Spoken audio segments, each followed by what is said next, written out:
Sri Sai Baba of Shirdi was a yogi and a guru who taught the world the keys of happiness, faith, and patience.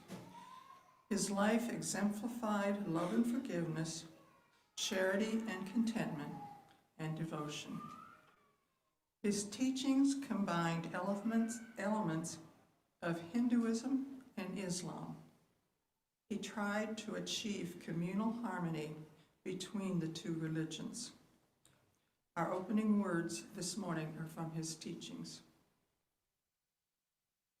When the sun rises and shines, not all the lotus buds in the lakes and ponds bloom.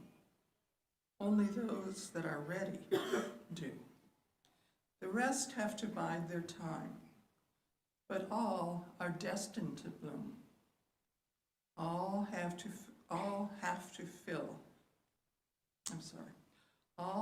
fulfill that destiny.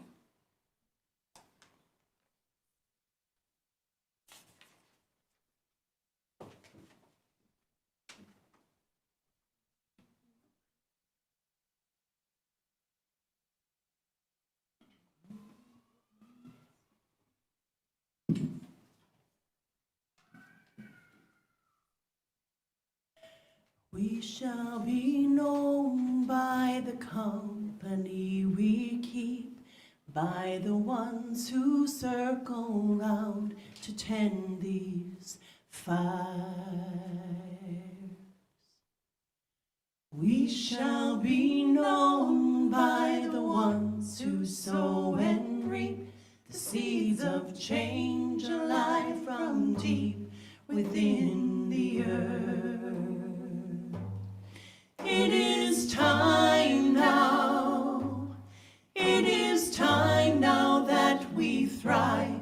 It is time we lead ourselves into the well. It is time now, and what a time to be alive. In this great turning we shall learn to lead in love. In this great turning we shall learn to lead in love. We shall be known by the company we keep, by the ones who circle round to tend these fires. We shall be known by the ones who sow and reap the seeds of change alive from deep within the earth. It is time now, it is time now that we thrive. It is time we lead ourselves into the well. It is time now, and what a time to be alive. In this great turning we shall learn to lead in love. In this great turning we shall learn to lead in love. We shall be known by the company we keep, by the ones who circle round to tend these fires. We shall be known by the ones who sow and reap the seeds of change alive from deep within the earth. It is time now, it is time now that we thrive. It is time we lead ourselves into the well. It is time now, and what a time to be alive. In this great turning we shall learn to lead in love. In this great turning we shall learn to lead in love. Nice.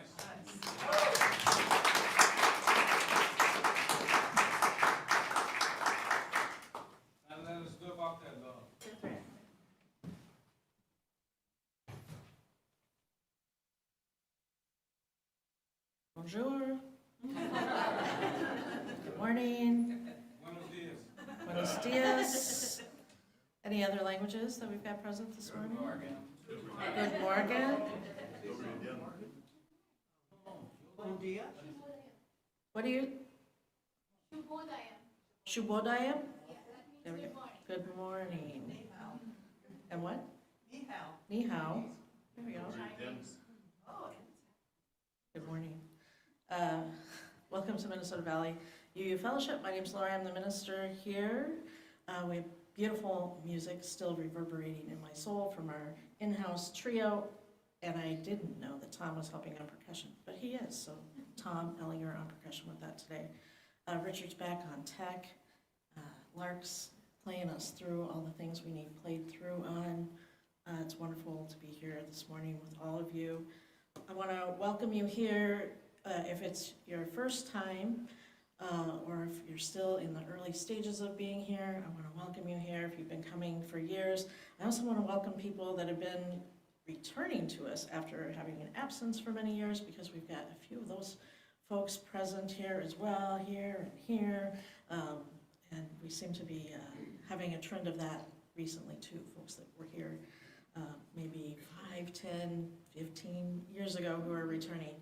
And that's wonderful, helping us to create community and a sense of belonging. I hope you all feel that, which is kind of a little bit of our topic today too. If you are visiting for the first time, there's a visitor form that you can fill out downstairs at the welcome table. And if you're online on Zoom or on YouTube, you'll find that form, digital form, in the chat or in the comment section. Also, good morning to people on Zoom. I forgot to sign in, so you're not seeing everybody. I'm just going to put this, well, I'm just going to leave it there. But it's not on, so you don't all have to smile or anything. I'm not on camera this morning. Good morning. Come on in. Hello. There's a nice space up here for kids to sit too if you want. Wherever you want to be. Morning. Sorry, I didn't mean to interrupt everything. Morning.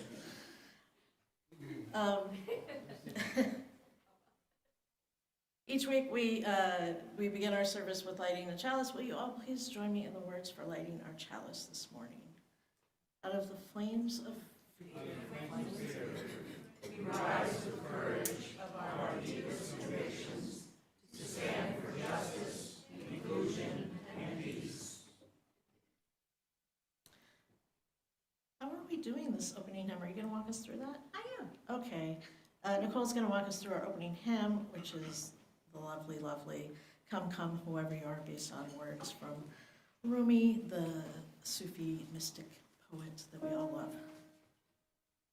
We'll sing it all together in unison, but then we'll break it apart into a canon or a round, and we've got Kai and Lark to help lead the sections. So when we break into those parts, you'll be part 1, and Kai will lead you with that. We'll be part 2, and I'll lead you with that. And you'll be part 3, and Lark will lead you with that. Which number? So 188. Thank you. Come, come, whoever you are, wanderer, worshiper, lover of leaving, ours is no caravan of despair. Come, yet again come. Come, come, whoever you are. Come, come, whoever you are. Wanderer, worshiper,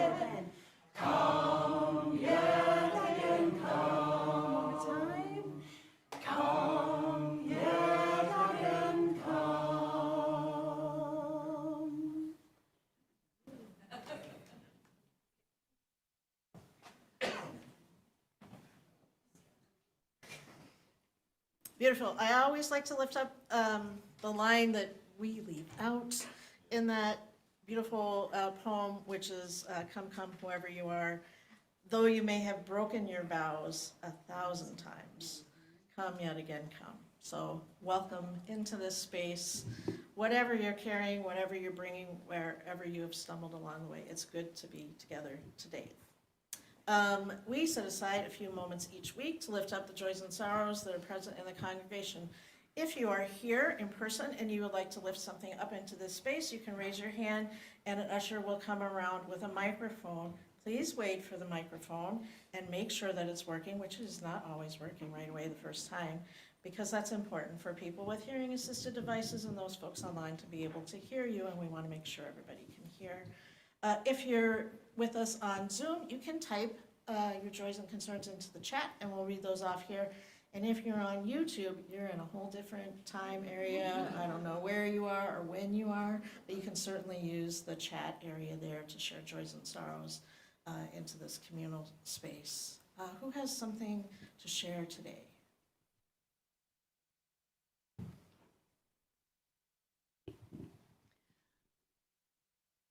I'm Jody, and you may recall a year ago I shared that we became grandparents, and Michaela's birthday is on Tuesday. She'll be 1, and we got to see her take her first steps Friday, which was pretty fun. So, also birthday to my birth mother. She would have been 75 today. So.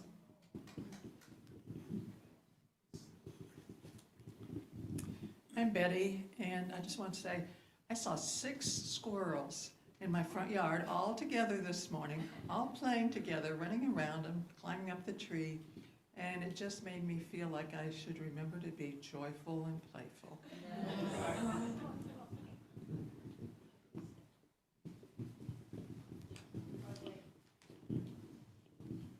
Hi, I'm Mimi. Oh, loud. Well, Friday I had a busy day, came home. Oh, it was getting dark, shut all the shades. The doorbell rang. I opened the door, and here is this lovely lady from had Minnetonka on her sleeve, pretty blonde, maybe 45, with this huge box of red hearts. In fact, I brought it here with toilet paper yesterday, with red cellophane. And I looked at it, she said, Mimi? And I said, yes. And she said, this is for you. And I said, really? I didn't know what to say. It was so big. And I said, thank you, but what? Oh, we're just a bunch of Christian women, and we wanted to give you something. And I thought, really, can I share it? Because they had these big rolls in it. I thought, those are big elephant rolls. Well, it was a fleece blanket, because I thought, I can't eat all that whole thing. So I said, thank you. And she said, just enjoy. And I did say, can I share this? And she said, you do whatever you want. Well, my goodness, it was huge. I got 2 fleece blankets. I got a heart bake pan. I got soap dish with soap. I got a beautiful scarf, not this one, but I'll wear it. Just lovely things, washcloths. And I didn't know what to do. I sat down and cried. Yeah, well, and then, I can take this. I'm glad you're home. A bunch of daffodils. Wow, that were growing. Then I opened the card. Well, there's 2. I'll read this to you last. And in there was, they must know me because I love to garden. $50 at Gurdon's, $25 at Bachman's, a movie card. I mean, and then Barnes & Noble. Okay, so I said, what's going on? I thought, I finally found a church that I belong to, and we don't talk about God a lot. So because I really fit in here well. So this is the card I got. Dear Mimi, we hope these small gifts bring you joy. We are lifting you up to God for hope, strength, and peace during this challenging time. My husband's in memory care. He's had dementia for 10 years. It's a long journey. May you see and experience God's hand in every situation you face. He loves you and cares for you. He will work on your behalf and never leave you. Our sincere prayers and lots of love from 12 ordinary women. So there's a lot of love here, and I'm very grateful to be here. Wow, that's amazing. Thank you for sharing. That's so amazing. It was a good story, wasn't it? Yes, it's inspiring. Hi, Doug. Hi, is this on? Yeah, there Yes. we go. Okay, my name is Doug, and I found out the hard way by going to the hospital that I'm going to have double bypass open heart surgery on the 21st of February. So I'm a little frightened. I hope everything goes for the best. After that, I live alone, so I'm going to be in rehab for a while. I don't know when I'll be back. But any thoughts coming my way are much appreciated. Thank you. Doug, we'll also get some action coming your way, so I'll talk to you about how we can help you by bringing you meals or anything else that you might need during your recovery, okay? What day is it, sir? Thank you. Yes, we're here for you, man. We got you. Oh, Nikki? Oh, yes. My name is Judy, and my partner Jennifer and I became proud great-grandmothers about 8 months ago of little Emily, who has 2 proud mothers. Wonderful.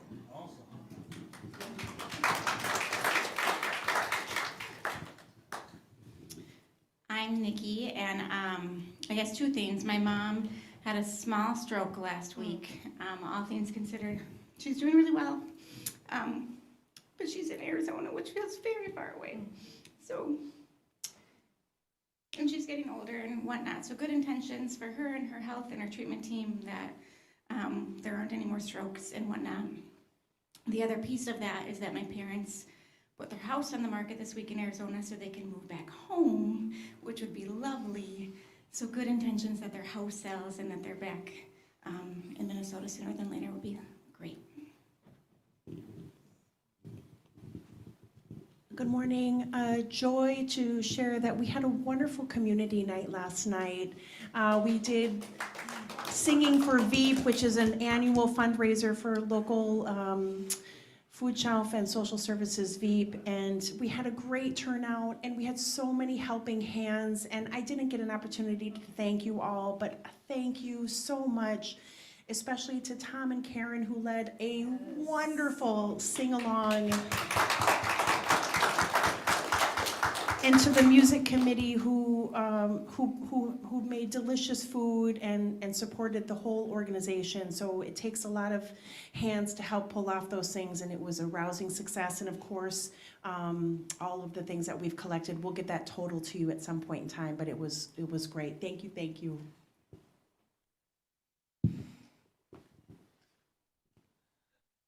Part of my thunder was stolen because I was going to say the joy of community night last night, the good conversation, the fellowship of everyone here. It was a blast. If you missed it, I'm sad for you, but make sure you come get the next one. The second joy is we have decided as a household that we are going to go to Camp Unistar. So we're making moves to get that all paid for and everything. Got our registration in. If you're going, I would love to know what weeks that you had selected, so that maybe we cross paths. Thank you. I have one. I am very grateful to whoever makes this clock work. Thank you. Was that you, Richard? Did you fix the clock? Thank you. I depend on that clock as well, standing here. Were there any joys or sorrows to share from Zoom, Richard?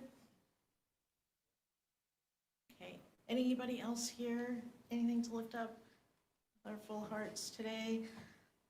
All right. We lift all of these things up and those things that remain in the sanctuary of our hearts, and I ask you all to join in our song response.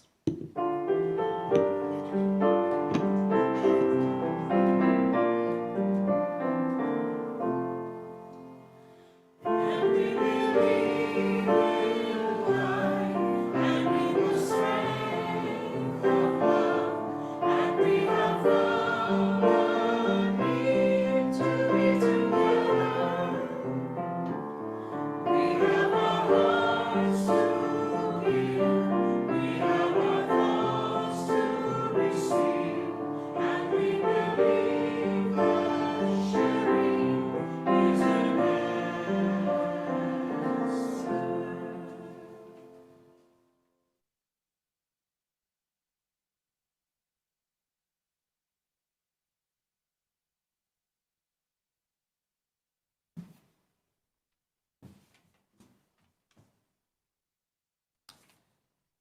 Wednesday begins the Christian season of Lent. Lent is a religious observance in the liturgical year.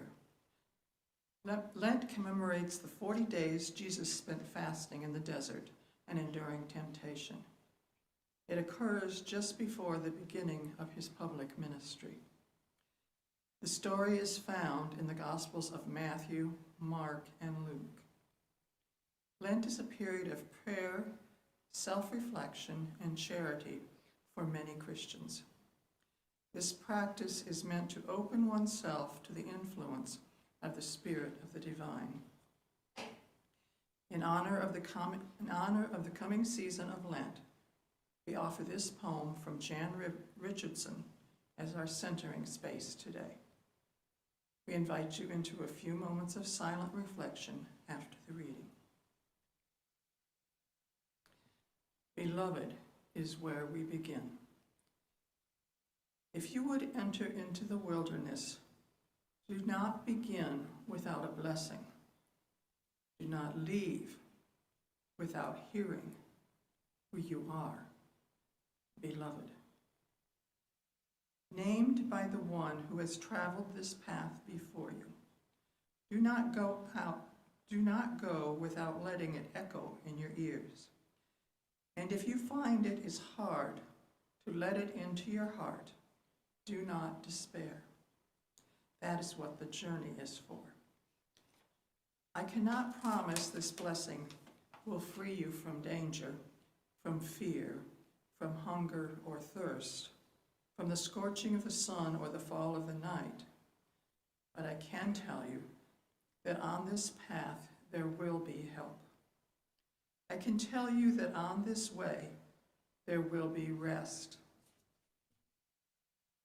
I can tell you that you will know the strange graces that come to our aid only on a road such as this, that fly to meet us bearing comfort and strength, that come alongside us for no other cause than to lean themselves toward our ear, and with their curious insistence, whispering our name, beloved, beloved, be loved.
Just a couple of announcements this morning. As Betty mentioned, it is the beginning of the Lent season.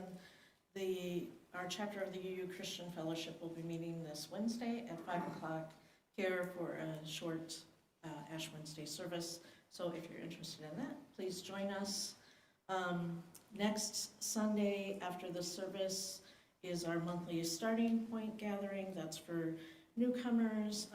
We usually just share a little bit of our spiritual journeys and get to know each other, some information passed along. If you're interested in coming to that as a newcomer, you can meet us in the fireside room at noon after the service next week. And finally, I want to mention, I know there's a football game today, it's Super Bowl. Go Niners, I grew up in the Bay Area. And I was rooting for the Lions, but they didn't quite make it. But they made it far, so good for them, right? We are having our own Super Bowl, and that's going to be 2 weeks from today. Our Super Bowl is spelled SOUPER, bowl. And this is part of our year-long fundraising efforts that the board has been doing, and we've been doing to kind of close our budget gap. We passed a deficit budget last year, and we're doing good on closing that deficit budget. Is that right, Richard, Mr. Treasurer? We got a thumbs up. We're doing very good. But this is part of that, and Becky McPeak, who's not here today, one of our resident artists, she has made all of these ceramic bowls. So you can buy a bowl for $40, a hand-thrown, one-of-a-kind, original ceramic bowl. Yep. 20. Yep. Oh, sorry. 2 for 40. 2 for 40 or 1 for 20. Sorry about that. Well, it's a suggested donation. I mean, you could do $40 for them anyway. Then you can take that bowl, and I and Candace, my whole are going to be making some soup and some corn muffins, and you can vote that. Of course, we'll have our other bowls available too that you can just have, to have soup if you want to have soup. But we encourage you to join us in this fundraiser and help make it a great morning. We'll be doing that in lieu of our normal. We usually do a potluck on the fourth Sunday of the month, but we'll be doing this Super Bowl Sunday instead. So. And I want to talk to you about the offering, which, as Matthew mentioned, he's going to go to Camp Unistar this summer. So I worked at Camp Unistar one summer, my last year of seminary. I was the food service director there. For those of you that don't know my former career, I was a chef, so I was working in the kitchen that summer. And I'm a city girl, and I mean, I went camping when I was a kid, but I don't know that I paid attention to things very well when I was out in the wilderness.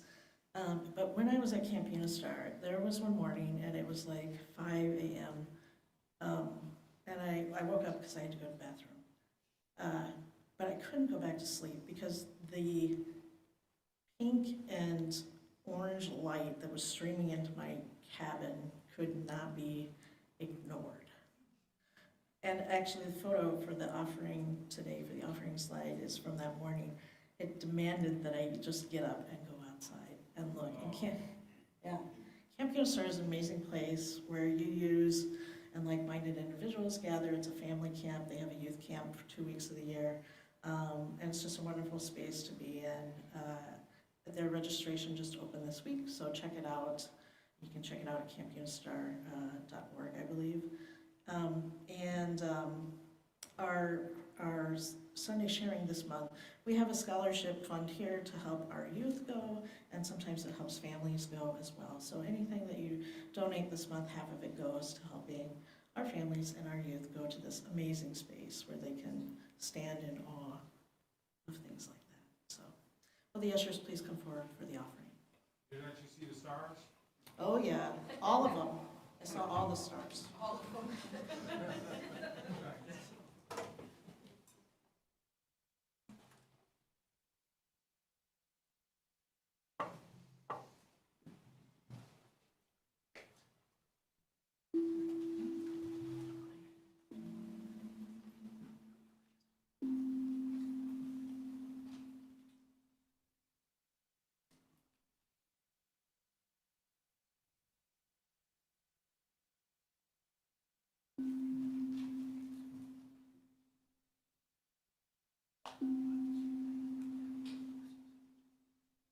Deep peace of the rolling waves to you, deep peace of the silent stars, deep peace of the blowing air to you, deep peace of the quiet earth.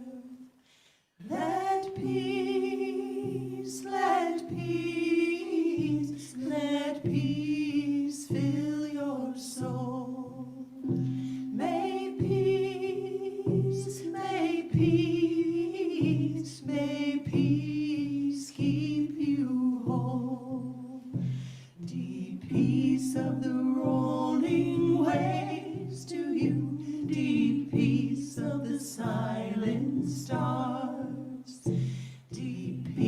peace of the blowing air to you, deep peace of the quiet earth. Let peace, let peace, let peace fill your soul. May peace, may peace, may peace keep you whole. Deep peace of the rolling waves to you, deep peace of the silent stars, deep peace of the blowing air to you, deep peace of the quiet earth. Let peace, let peace, let peace fill your soul. May peace, may peace, may peace keep you whole.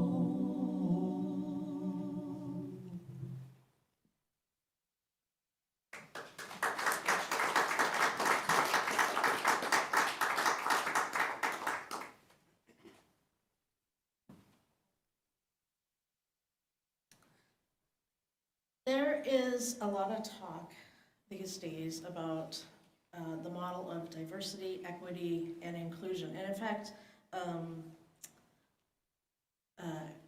was just seeing the copy of the local Bloomington city paper. No, it wasn't the Sun-Kern, it was the Bloomington city one. But they had an article about Bloomington rating really high on diversity scales compared to other cities. So there's a lot of talk about this model going on in workplaces, in civic communities, schools, healthcare settings, other social institutions, including churches. And this diversity, equity, inclusion work has become so prevalent that sometimes it's just referred to as DEI, so I might be referring to it as DEI a little bit more. So let's kind of open our hearts and minds and take a deep dive into what this can mean for us collectively and as individuals. Diversity seems like a simple enough place to start its application to social structures. Diversity refers to those who are represented, and diversity factors might include things like gender, race or ethnicity, age or generational factors, physical ability, neurodiversity, religion, and spirituality. Those are all kind of things in the diversity lens. The DEI framework is best used when it's applied just as that, as a lens to any given group or place or institution. So for an example today of how we might look using DEI as a lens at a couple of different communities, I thought we'd look at two different places. I was just in Paris last week. It was amazing. Lifelong dream fulfilled trip. It was also a chance to observe a different culture as an outsider, a different culture than my own. You know, those of you who have traveled abroad, you get that. You see things a little more clearly because it's a different culture. So we're going to look at Paris as one of these options, and then we're going to compare that to our little humble-sized fellowship here as a community to see what we see through this diversity, equity, and inclusion lens. So Paris is a very large international city. It's densely populated and regarded as one of the most diverse cities in Europe. Every day there, we saw people of all races and ethnicities, and some of this is also because Paris is one of the most visited cities in the world. So in addition to the people that live there, who were very diverse, there was, of course, a large tourist population there with people from all over the world. While we were there, in addition to racial and ethnic diversity, we saw many LGBTQ folk, we saw folks with disabilities, we saw Muslim folks, we saw a lot of Jewish folks, especially since we were staying in Le Marais, which is the Jewish quarter is located in that part of the city. Paris, by the way, has the largest Jewish population in Europe. So is Paris diverse? Absolutely. Hugely diverse. What about Minnesota Valley UU Fellowship? Are we diverse? Of course, we have to take our size into consideration and the reason that we're a faith community, the reason of our existence. We're a faith community, so we're maybe not going to see, as huge of religious diversity here because we're Unitarian Universalists. Well, we have folks who, I think Babita was raised Muslim. So it's interesting because we have folks here coming to us from Christian backgrounds or no religious backgrounds, but we also have other folks who have come to us here from Buddhist backgrounds, Confucius, Muslim, Hindu, Jewish backgrounds over the years. If they're not here now, there have been those folks represented over the years. And we have folks with a huge diversity of Christian backgrounds, Catholics, Mormons, Baptists, Lutherans, Pentecostals, Christian Scientists, and many others, of course, Lutherans, Methodists, et cetera, Episcopalians, who have come here, Presbyterians too, over the years. They've all come, and MVUF has provided something that fed their spiritual soul at that particular place of their journey. And of course, we have many humanists and atheists among us as well. So we're diverse in a sense, much more diverse than the Methodist Church down the street might be, right? We're also diverse on the gender spectrum. As a congregation that strives to be welcoming to the LGBTQ community, we've always had diversity in that regard.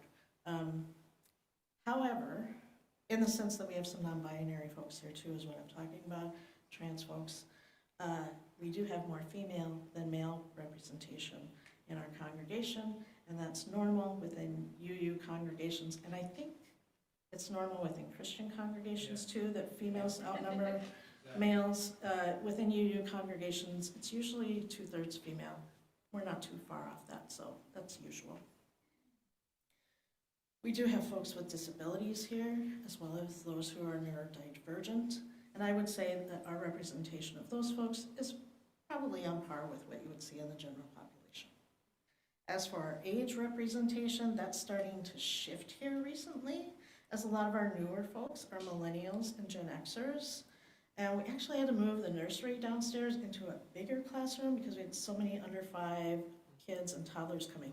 Whereas before the pandemic, we weren't even sure if we needed a nursery anymore. So there's been a big shift post-pandemic. So we have a much broader range of age than we did just 5 years ago, right? One area that Minnesota Valley does not have a lot of diversity is racial diversity. We remain predominantly a white group. That isn't to say that we don't have folks of color here. We do. I'm seeing them among here today, but given the on par with the general population, so how many folks of color there are generally in the Twin Cities, or versus how many we have here, we have a smaller percentage than what would be said of the general population. This can make it challenging sometimes when folks of color come into our congregation because they arrive and they don't always see people that look like them. And sometimes that's hard when you're looking for a place of belonging to come and not see others that look just like you. Now, when we talk about diversity in this matter for Paris or for Minnesota Valley, we're not just talking though about who is present. Diversity in that context, we're also talking about representation as well as just presence, right? Who's represented? Again, this is why that article about Bloomington was so great, because they pointed out the representation of leaders, of people of color in Bloomington. Despite presence of people of color here, whose voice is being heard? Whose voice is being heard in Paris? Diversity was represented well, I thought, in Paris, in advertising, anyway. Wherever we went, we saw ads, and there were plenty of representations of people of color, of LGBTQ folk, so that seemed to go well there. And while they've made gains in that area, where they don't have it in Paris is in their civic communities and in their CEO and business leader roles of big businesses tend to be still very cis white, male dominated in Paris. Here in our little neck of the woods, we are definitely overrepresented in leadership by women. We predominantly have women in most of our leadership roles. The staff is all female. The board of trustees is female with the exception of Richard.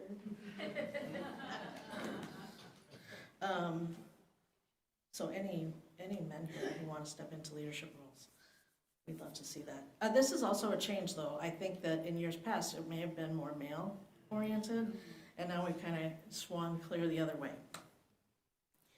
Our staff range is 30-something to 60-something. The board range is 50-something to 70-something. I think we're all over 50 on the board, yes? I'm looking at the two that I think might be on the board, yes? Among staff and board, there is one person who is Latino, while the rest are identified as white. And I'm queer, so we got that box checked as well. Minnesota Valley and Unitarian Universalism in general are liberal, even progressive congregations that have historically fought for and continue to fight for an end to discrimination, sexism, racism, and other forms of oppression. And we've made great strides in some of those areas within our congregations. Now we have more female-identified ministers in Unitarian Universalism than male, which aligns with the fact that we have more female members. We also have a lot of queer representation among the clergy, including trans members as well. And of that, I would say, in the Twin Cities area, 4 of the lead or solo ministers serving in the Twin Cities area, we have a large UU representation here in the Twin Cities, identify as queer. So we're definitely covering ourselves on that end. Some of the larger Twin Cities congregations here too are able to attract a wider field of candidates for staff positions. And so they might enjoy a more diverse racial staff than a small community like us, which has a very small staff. And often when we do cast a net to hire, we don't attract as many candidates as maybe some of the bigger churches would. That being said, in my tenure here at Minnesota Valley, we've had 1 person of color on staff and 2 trans individuals, so we have had some diversity there in the years, but there's always room to improve this. Likewise, welcoming diversity in our congregations in general has always been a goal. To do so, Unitarian Universalism has had to take a really deep look at itself to find out what it is about us that does not attract a more diverse membership, especially where race and ethnicity are concerned. Now, the first and obvious and kind of, I'm not sure, it's kind of a feeds itself kind of thing, reason that we don't attract more diverse members is because they're not here in the first place, right? Again, when you come into a place, it's really helpful, that sense of belonging, to see and be around people that are just like you. Folks go where they feel welcome, and folks feel welcome where they see themselves or someone like them possibly represented. Now, many of you have come here and felt welcome because you got to be around folks who thought like you did, and that feeling gave you a sense of belonging here. But for those of you who identify as white and are educated middle class, did you ever think about when you came here how much you felt welcome because everyone looked like you did or had a similar background? And that's something that middle class educated white people don't often think about, right? But it's true. We came in and saw people like us, and that's part of what makes us feel welcome here. Yes, they thought like us, but we weren't the only one who looked like we did, and that makes a difference. When I first started attending UU congregations, I was worried about fitting in because I didn't feel educated enough. Now, I was in seminary, I was in grad school at the time, so the fact that I didn't feel educated enough feels a little weird, but I'm the first person in my family to go to college, so even though I have, a higher degree, I really still, like, my bones identify as working class, because that's how I grew up, and that's my mentality and my lens of how I see things. So sometimes folks, too, surrounded by educated and middle class folks who have been in that for generations, they can feel a little outcast here too, and like folks just don't get them, right? And that can be a barrier as well. Too much focus on intellectualism in our congregations, and I want to be clear here, I'm saying too much, not saying any, too much focus on intellectualism in our congregations can leave some folks like that feeling left out.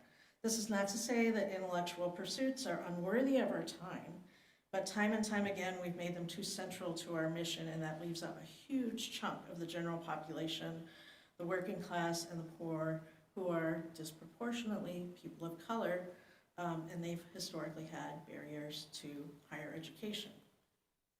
And intellectualism might not be the thing that they are looking for in a faith community. I want to unpack that a little bit. So perhaps we can ask ourselves, what are we trying to do here? Are we trying to be smarter? Or are we trying to be kinder, more compassionate, and more generous in our interactions with the world around us? Now, you don't have to go to college to be kinder, just so you know. Or maybe you do. Maybe you grew up privileged, and it was in college that you learned of inequity, right? And you were moved to become more compassionate and loving person for what you had learned when you learned about the suffering of other folks. Maybe you just weren't aware of that experience that other people had. So going to college to you made a difference that way. Good for you, and good for all of us. But not everybody needs a higher education to learn about inequity. Some folks know the concept all too well firsthand, right? Just in their daily lives, they know suffering, they see it amongst their peers. Maybe they grew up poor, grow up in diverse situations. Not everybody needs to go to college to learn. That's what I'm saying, right? Depends on where you are.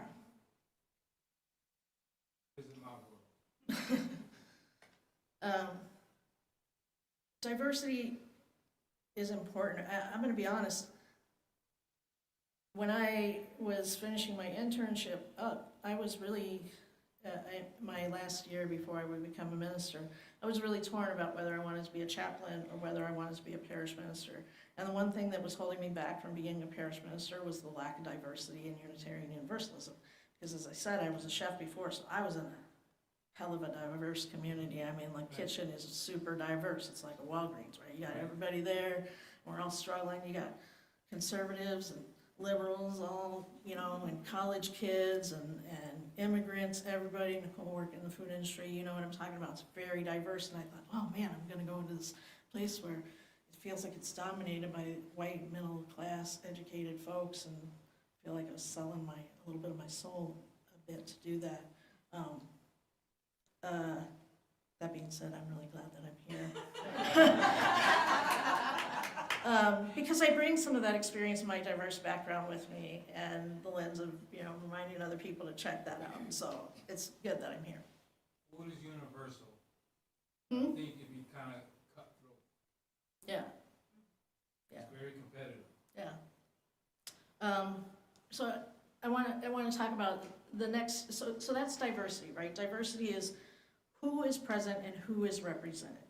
And then the next piece of that triangle is equity. And equity refers to fairness and justice, and that's distinguished from equality. Those are two different things. Whereas equality means providing the same to all, equity means recognizing that we do not all start from the same place and must acknowledge and make adjustments for imbalances. The process is ongoing, requiring us to identify and overcome intentional and unintentional barriers arising from biases or systematic structures. Now, wandering the streets of Paris, I saw the phrase liberté, égalité, fraternité. So like above all the entrances for the schools, sometimes it's like on graffiti, liberty, equality, and brotherhood were the call of the French Revolution and are the core principles of modern French heritage. Those Enlightenment principles were also very important in the founding of this country.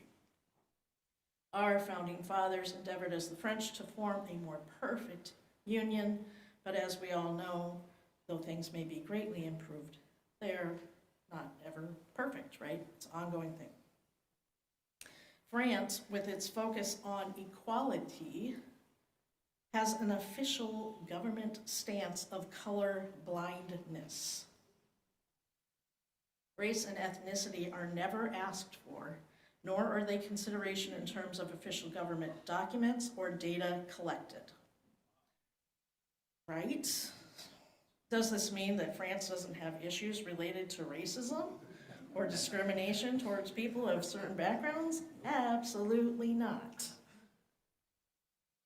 Within France, anti-African blackness exists, and so does Islamophobia.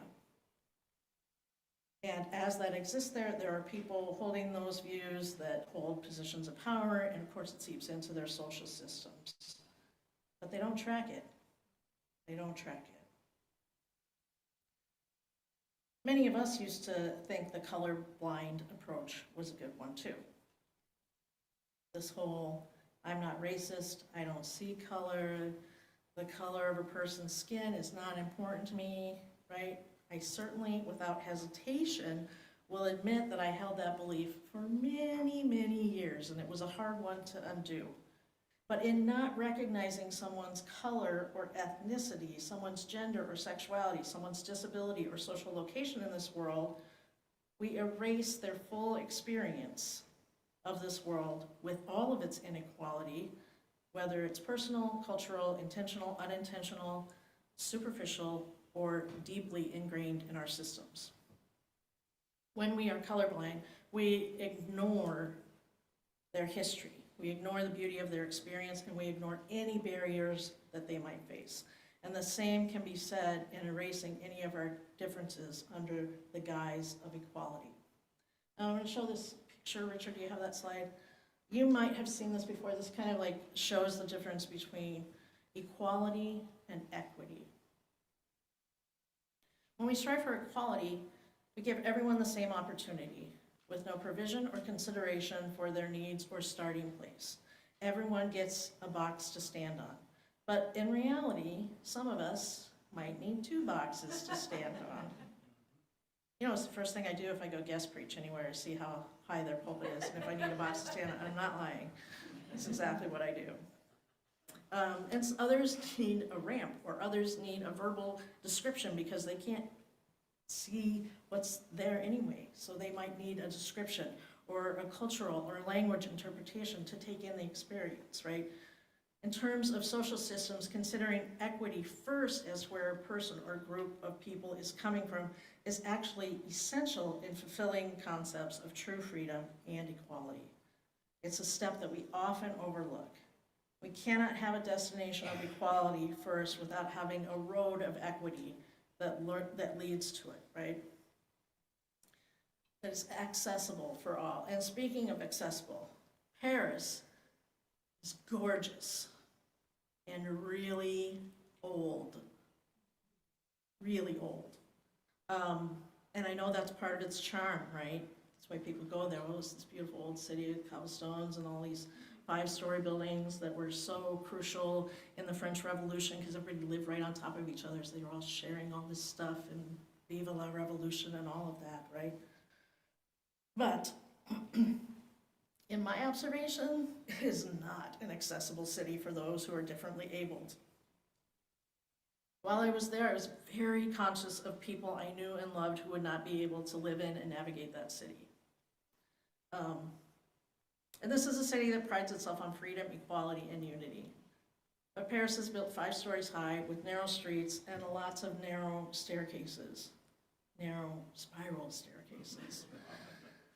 Their elevators are not abundant.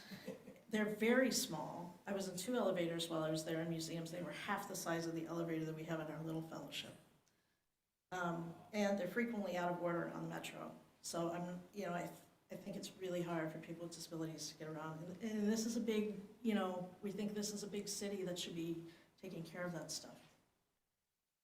So it's not accessible that way. It was, however, very accessible in terms of language, at least for me as an English speaker. Given that English is the is the most spoken second language in the world, Paris is really, I found, very easy to navigate for English speakers. So those that don't speak French, if they spoke English, whether they are Chinese or Korean or whoever, it seemed an easy city to navigate with anybody who spoke English. It was also accessible in that way that it's a big international city, most of their ATMs and their metro ticket stations were all in multiple languages. You could pick whatever language you needed to get along. So it was accessible that way.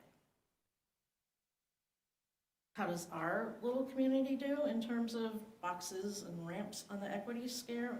Well, for starters, we have an elevator and it is maintained like on a regular basis. Like there are people here, Steve will send me an email, the elevator guys are coming on Tuesday, da-da-da-da-da. Twice a year, I think they show up here for inspections. So that's very important to us. We have hearing assisted devices for folks.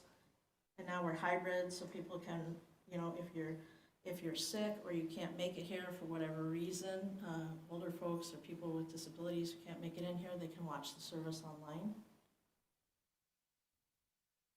We have space in our sanctuary for children right over here. So sometimes people who have small kids are not always wanting to be downstairs, so they can be up here. We welcome children up here in the sanctuary. Jeannie can make large print copies of any of our documents or newsletters for people that need larger print things.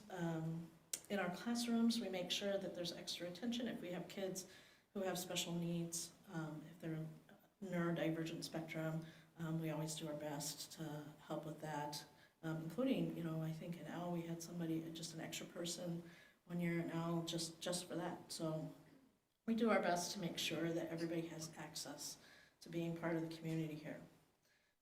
It's not perfect, but we're always willing to listen to where you're coming from and make improvements.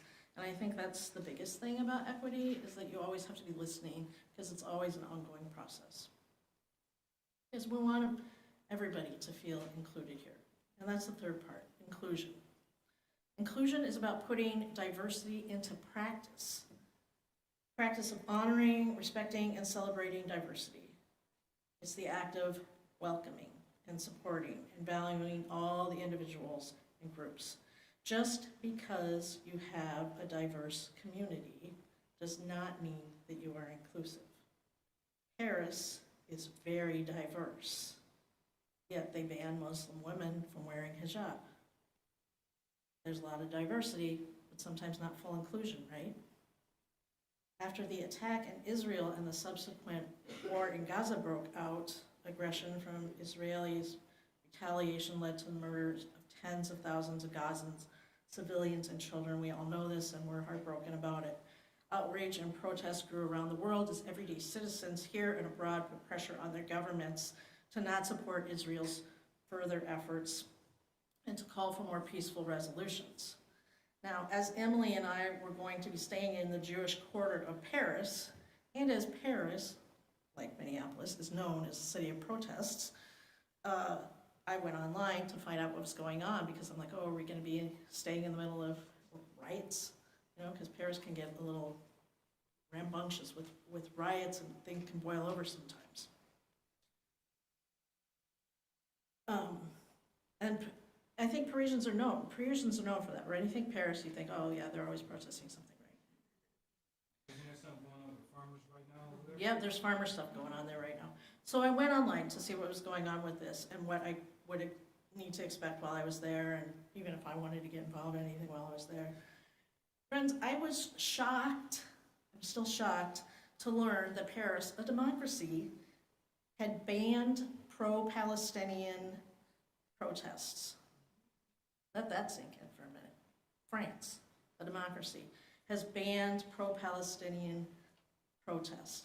Again, they have a large Jewish population, and they're trying to protect their Jewish population, and they're trying to keep anti-Semitism in check, and I get it.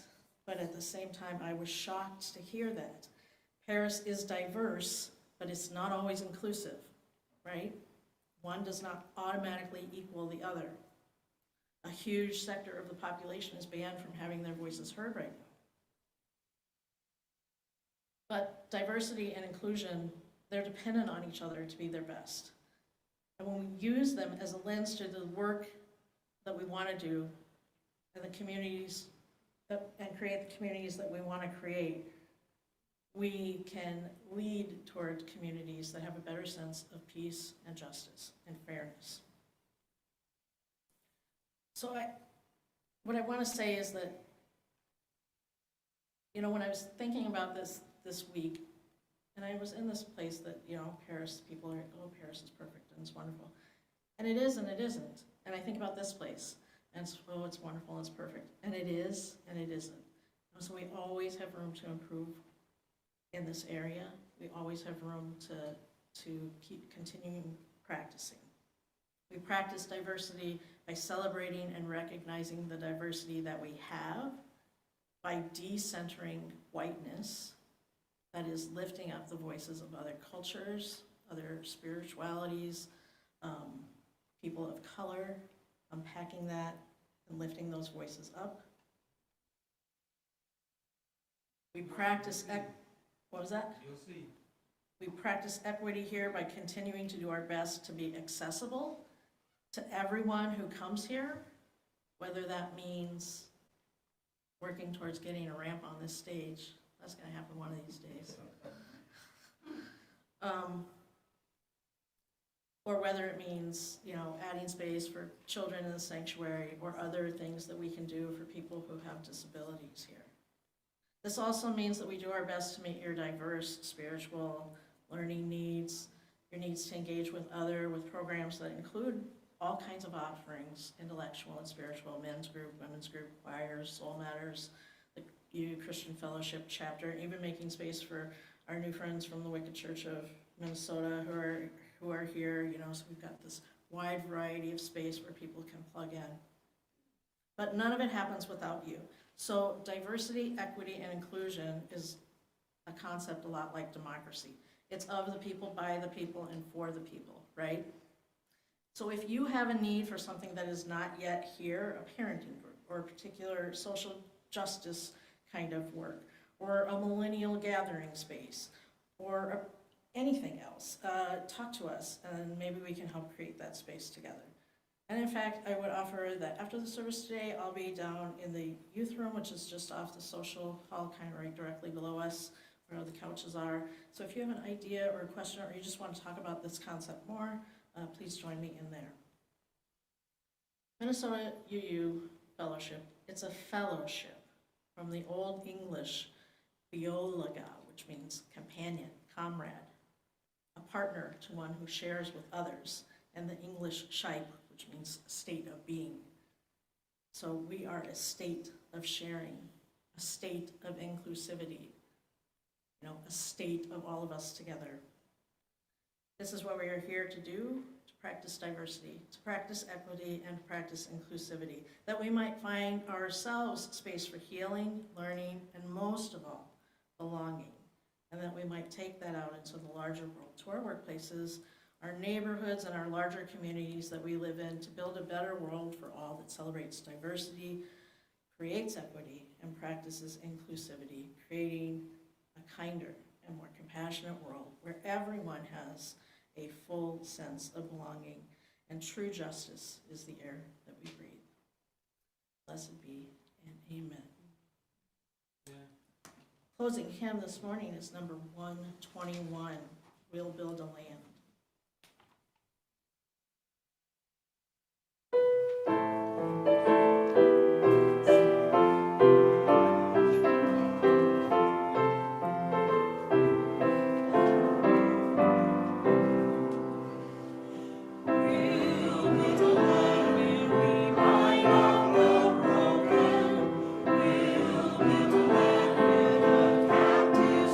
Free, where the oil of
Will you please join me in the words for extinguishing our chalice? We extinguish this flame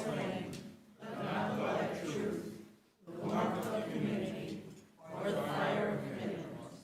These we carry in our hearts until we are together again.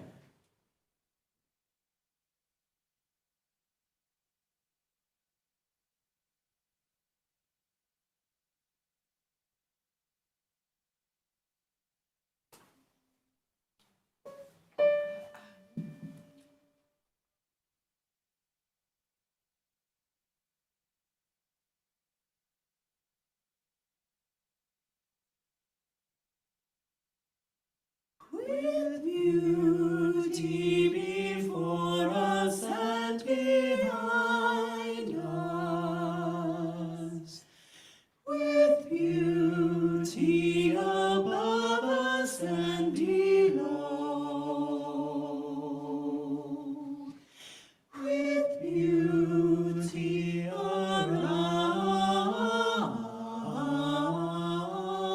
around us, with beauty within us we go.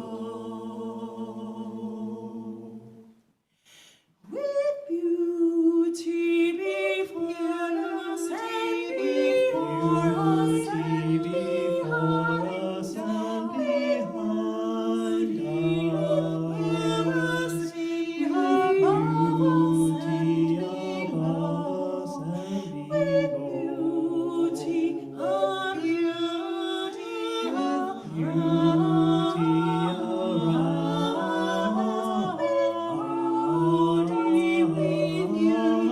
us, with beauty within us we go. We go with beauty.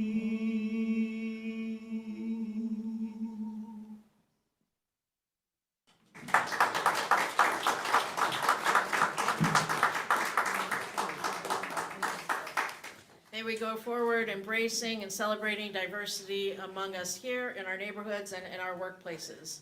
May we practice radical hospitality, ensuring the inclusion of all. And may we recommit ourselves over and over again to learning and taking action to make the world a more equitable place for everyone.